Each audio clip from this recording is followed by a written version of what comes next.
გამარჯობა მეგობრებო. ბევრი თქვენგანი ითხოვდით Mercedes და ჩვენ შევძელით და მოვიყვანეთ Mercedes-ი.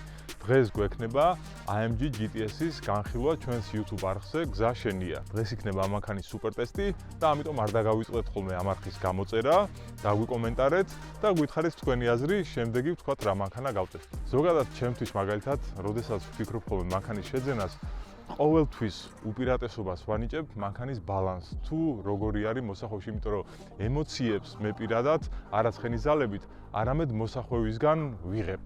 ანუ რაც უფრო ჩქარა შედის მოსახვევში და რაც უფრო დიდი გადატვირთვა აქვს, უფრო მეტი ემოცია მაქვს მეც. ზუსტად აი ასე არის შექმნილი ეს მანქანა და ამას მე გზადაგზა გეტყვით, რის გამო გააკეთეს ინჟინერებმა ასე ეს მანქანა და რა გააკეთეს განსხვავებული, რომ ეს ბალანსი არ დაერღვიათ და ქონოდა იდეალური. მოდით ვთქვათ ამ მანქანის მონაცემები. ეს არის 4-დან 0 ორმაგი ტურბოდაბერვის ძრავი, ქარხნულად აქვს 510 ცხენისძალე და 670 ნიუტონმეტრი, აქვს ორმაგი გადაბმულობის გადაცემათა ყოლოფი, 7 საფეხურიანი, ელექტრონული ბლოკირებული ხიდი და დაკიდების სისტემა გახისტების და დარბილების ფუნქციით. ამ მანქანას აქვს ქარხნულად 19-იანი და 20-იანი დისკები, მაგრამ მე რამდენი გადაცემაა და ჯერ ქარხნულ დისკებიან მანქანას ვერ ვიღირსეთ, ამასაც შეცვლილი აქვს და უყენია უფრო კარგი ვიზუალის და დამსუბუქებული დისკები. სამუხრუჭე სისტემას რაც შეეხება, წინ გვაქვს 390 მმ-ის 6 გუშიანი, უკან გვაქვს 370 მმ-ის 4 გუშიანი, წესით კარგი მუხრუჭი უნდა გქონდეს და დისკებზე დამოვიწყდა, რომ 4-ვე 20-იანი უყენია ქარხნულისგან განსხვავებით, 19 და 20-ისგან განსხვავებით. მეგობრებო, წეგან ამ მანქანის ბალანსზე ვსაუბრობდი და ერთ-ერთი მიზეზი, რის გამოც ამ მანქანას კარგი ბალანსი აქვს ის, რომ აი ახლა დამელოდეთ უცებ კაპოტს ავხდი და დაგანახებთ. ინჟინერებმა იზრუნეს ის, რომ ეს მანქანა წინაძრავიანია, რა თქმა უნდა, და ეს 8 ცილინდრიანი ძრავი მაქსიმალურად უკან ყოფილიყო, სალონისკენ ყოფილიყო. ეს რა თქმა უნდა ბალანსში ეხმარება და ამ მანქანას აქვს სხვა მანქანებისგან განსხვავებული ის, რომ გადაცემათა ყოლოფი აქვს უკან. რაც რა თქმა უნდა ისევ და ისევ ბალანსს უწყობს ხელს და პროცენტულად რო ავიღოთ ამ მანქანის წონის გადანაწილება, წინ აქვს 47%, უკან აქვს 53%, რაც ეხმარება უფრო კარგ მოჭიდებაში, იმიტომ რომ ეს მანქანა უკანაწამყვანია და მოგეხსენებათ, როცა მსუბუქია უკანა ნაწილი, უკანაწამყვან მანქანაზე, უჭირს თავის სიმძლავრის ასფალტზე ჩატანა და ამ მანქანას ქარხნულ მდგომარეობაში ეს პრობლემა არ აქვს, მაგრამ დღესდღეობით ჩვენ ხო ვიცით, რომ ძალიან რთულია მეორადი მანქანის შოვნა, ისეთი, რომელსაც ქარხნული მონაცემები აქვს. ძალიან მარტივად კეთდება ყველა ტურბირებული ძრავი და ესეც არ არის გამონაკლისი. დღეს გვაქვს დაახლოებით 690 ცხენისძალა, ძრავის კომპიუტერი უზრუნველყოფილია სპორტული პროგრამით, გვიყენია სპორტული შემშვების სისტემა და ასევე გამშვები სისტემა. ჩემი აზრით, ამ ცხენისძალაზე ამ მანქანას მოჭიდება უნდა გაუჭირდეს. მაგრამ ნახოთ, როგორ იქნება, რა იქნება, ჩვენ ხო რეალურ პირობებში ვტესტავთ ყველაფერს და დანარჩენს გავიგებთ ვიდეოს მიმდინარეობისას. და დღესაც როგორც ყოველთვის გავტესტავთ აჩქარებებს 0-დან 100-მდე, 100-დან 200-მდე, 402 მეტრს, ტრეკის დროს და სლალომს. მოდით ახლა ცოტა გავიაროთ ამ მანქანით, ვნახოთ როგორი უკავშირი გვექნება ამ მანქანისგან, მეც ძალიან მაინტერესებს და შემდეგ დავიწყოთ ჩვენი რეალური ტესტები. ესე იგი, ამ მანქანასაც როგორც დანარჩენებს აქვს ამორტიზატორების დარბილება გახისტების ფუნქცია, აქვს სხვადასხვა რეჟიმები, კომფორტი, სპორტი, სპორტ პლუს და რეისი და ეს შეგვიძლია უბრალოდ ღილაკის და გადატრიალებით შევცვალოთ. აქვს ასევე მოცურების სისტემის გათიშვა, რა თქმა უნდა. და წეგან ინტროში ბალანსზე ვსაუბრობდით ამ მანქანის და ეხლა გეტყვით კიდევ ერთ-ერთ ინჟინერულ გადაწყვეტილებას, რაც იმისთვის გააკეთეს, რომ ეს Mercedes-ი მოსახვევებში უფრო მდგრადი ყოფილიყო, ამ მანქანის ძრავის ბალიშებს შეუძლია გახისტება და დარბილება იმის მიხედვით, თუ რა დატვირთვას ვაძლევთ ჩვენ მანქანას. აი მაგალითად თუ გადავიტანთ სპორტ პლუსში ან რეისში და აგრესიულად დავდივართ, ძრავის ბალიშები ხისტდება, რომ ნაკლები რხევა ქონდეს მოსახვევებში ძრავს და ამან ხელი შეუწყოს მანქანის უფრო კარგ ბალანსს და მეტი სიჩქარით გაიაროს მოსახვევები. ხო წარმოგიდგენიათ, რამდენი იფიქრეს ინჟინერებმა, რომ ეს მანქანა ყოფილიყო დაბალანსებული. ახლა ჩვენ შემთხვევაში არ მგონია ეს მანქანა ისეთი მართვადი იყოს, როგორც ქარხნული, იმიტომ რომ 690 ცხენისძალა აქვს, როგორც აღნიშნე და სავარაუდოდ მოჭიდება ვერ ექნება ჩვეულებრივ საბურავებზე. ზოგადად, როცა მანქანას აძლიერებ, კი სწორზე სწრაფი ხდება, მაგრამ ტრეკის რეჟიმში მას სჭირდება შემდეგ შესაბამისი უფრო მაღალი მოჭიდების საბურავები ეგრეთ წოდებული ნახევრად სლიკები, რომ გამოიყენო ის 690 ცხენი ძალა მაგალითად ჩვენ შემთხვევაში. კიდევ არ შეიძლება არ აღვნიშნოთ ამ მანქანის ხმა, ძალიან აგრესიული ბოხი და ჩემი აზრით 8 ცილინდრიანებში ერთ-ერთი საუკეთესო ხმა არის და აი მაგალითად რეისში როცა გადავიტანთ აი გესმით ალბათ დამხელა ხმები აქვს ამ მანქანას შეხედეთ. საკმაოდ ისეთი დიდი ხმა აქვს და ემოციური ისეთი ხმები აქვს.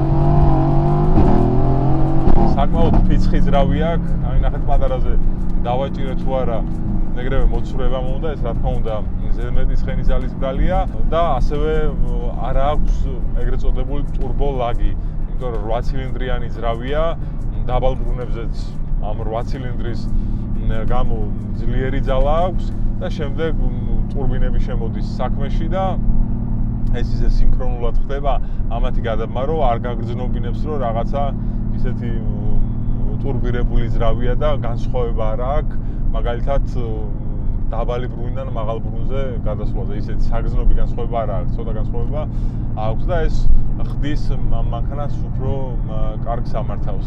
საჭის მექანიზმიც უნდა აღვნიშნოთ ამ მანქანაზე, ძალიან გრძნობიარე საჭი აქვს. პატარა მოხვევაზე მაშინათვე რეაგირებს მანქანა, ზოგადად ეს გრძელცხვირიან მანქანებს ახასიათებს. ყველა გრძელცხვირიან მანქანას ჩემ პრაქტიკიდან გამომდინარე, ხო ამაზე თავს ვერ დავდებ, მაგრამ ყველას აქვს ძალიან გრძნობიარე საჭი. ალბათ ეს იმიტომ, რომ რახან გრძელია ცხვირი, იმის შეგრძნება რო არ გქონდეს, რომ იწელება მანქანა. კიდევ ნახეთ ერთი მნიშვნელოვანი ფაქტია ამ მანქანის ბალანსთან მიმართებაში. ჩვენ პრაქტიკულად ახლა როგორც ვზივართ, თითქმის უკანა საბურავს ვაზივართ ზევიდან. ესეც ეხმარება მანქანას აჩქარებაში, რომ უფრო კარგად ჩაიტანოს თავის ცხენი ზალა ასფალტზე და ნაკლები იბუქსაოს, რაც უფრო მეტი წონა აწვება უკანა საბურავს, უფრო მეტი მოჭიდება უნდა კონდეს. მაგრამ ეს ისევ და ისევ ლაპარაკი სხვა არის და საქმე სხვა. კარგით, ახლა მივიდეთ ჩვენ სტარტ ფინიშზე და დავიწყოთ უკვე ჩვენი მანქანის აჩქარების ტესტები.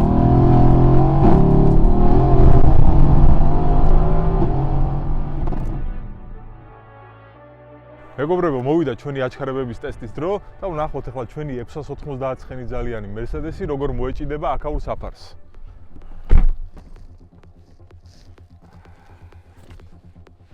ახლა გამოდი გავახუროთ საბურავები. არა მგონია ამდენ ცხენი ძალა საბურავების გახურება მუშაობს, მაგრამ სულ არაფერს ჯობია. გადავიტანოთ რეისში, მოცურების სისტემა გამოვთოთ.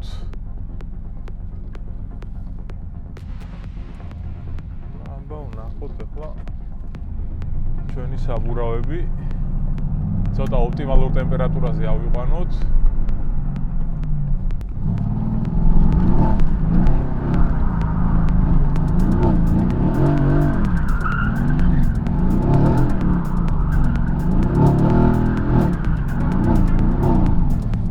მგონი ცოტა გათვა და ახლა გავსინჯოთ 0-100 და 402 მეტრით.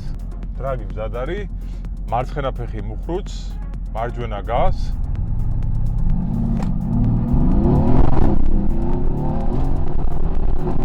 საერთოდ ვერ ეჭიდება.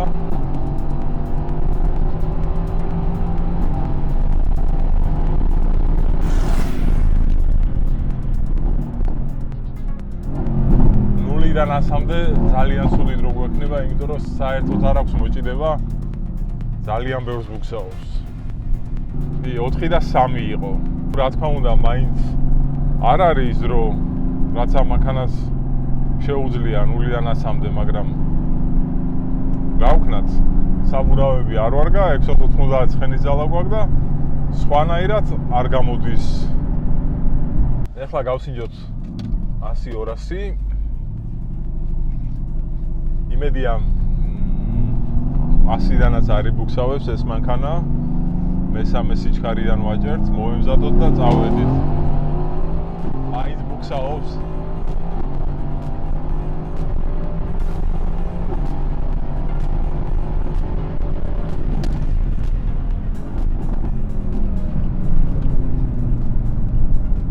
მაინც ბუქსავობს და მესამეში სულ იბუქსავა. ნახოთ 7-დან 0. 100-200 გქონდა 7 წამი. მოვიდა ჩვენი ტრეკზე გატესტვის დრო, აჩხარებელზე კი ნახეთ როგორ უჭირდა მანქანას პრაქტიკულად 130 კმ-მდე ბუქსაობდა. ვფიქრობ, რომ ტრეკზეც გაუჭირდება, მაგრამ ნახოთ რეალურ პირობებში რას იზამს. მოდი ახლა გავტესტოთ ტრეკზე. როცა მანქანას ბევრი ცხენი ზავა აქვს, ზოგადად ძალიან კარგი მოჭიდების საბურავი უნდა. ან წეგან როგორც თქვი, ნახევრად სლიკი და ამას პირიქით უკან გაცვეთილი საბურავები უყენია. ეხლა ამ შემთხვევაში ნახეთ რას ვიზამ ტრექშენს გავთიშავ ნახევრად, ანუ მოცურების სისტემას გავთიშავ ნახევრად. იმიტომ რომ აზრი არ აქვს, რომ დროს დაგვაკარგინებს, იმდენს ბუქსაობს, რომ მთლიანად რო გამორთოთ.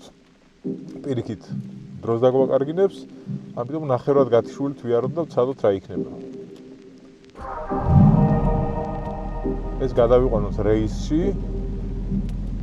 ამას გადავიყვან მანუალში, რომ მე თვითონ გადავთვალ სიჩქარეები. ეხლა ცოტას გავახურებ საბურავებს.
რისი საშუალებას მოგვცა ამ მანქანამ ის ამოუწურეთ, მაგრამ რამდენი ცხენი ძალაც აქვს, იმის ალბათ, რა ვიცი, მესამეც ვიყენებთ, იმიტომ რომ საბურავები საერთოდ ვერ ეჭიდება, მოსახოვებიდან გამოსვლაზე გაზს ვერ უხსნი და პრაქტიკულად ვერ იყენებ ამ მანქანის ცხენის ძალას.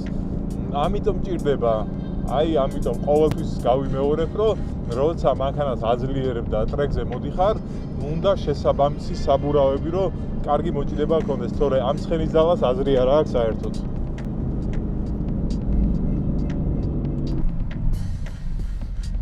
მეგობრებო, მოვიდა ჩვენი სლალომის დროს, აქამდე კი უყურეთ რა წვალებაში ვიყავით, ფაქტიურად ტრეკზე 100 კილოთი ვიარეთ, მარტო წინა საბურავები ქონდა. უკან მემორი ხის საბურავები უყენია ამ მანქანას, საერთოდ მოჭიდება არ აქვს. აქაც რა თქმა უნდა ვიწვალებთ, მაგრამ მოდი ერთად უყუროთ წვალებას.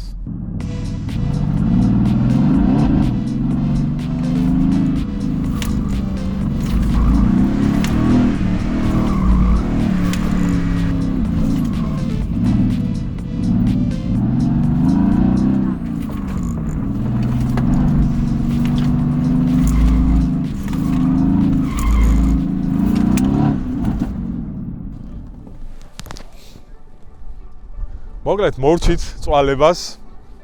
წვალებას იმიტომ ვიძახი, რომ უკანა საბურავები 100 კილოметრი დავდიოდით ტრეკსაც, აჩქარებაზეც და სლალომშიც, იმიტომ რომ უკანა საბურავებს საერთოდ მოჭიდება არ აქვს, მარტო წინა საბურავებით დავდიოდით, რაც ინჟინრულად არის გათვლი, რომ წინ ძრავი მაქსიმალურად უკან არის გაწეული, გადაცემათა კოლოფი უკან უყენია, ეს ძალიან კარგად აისახება ბალანსზე.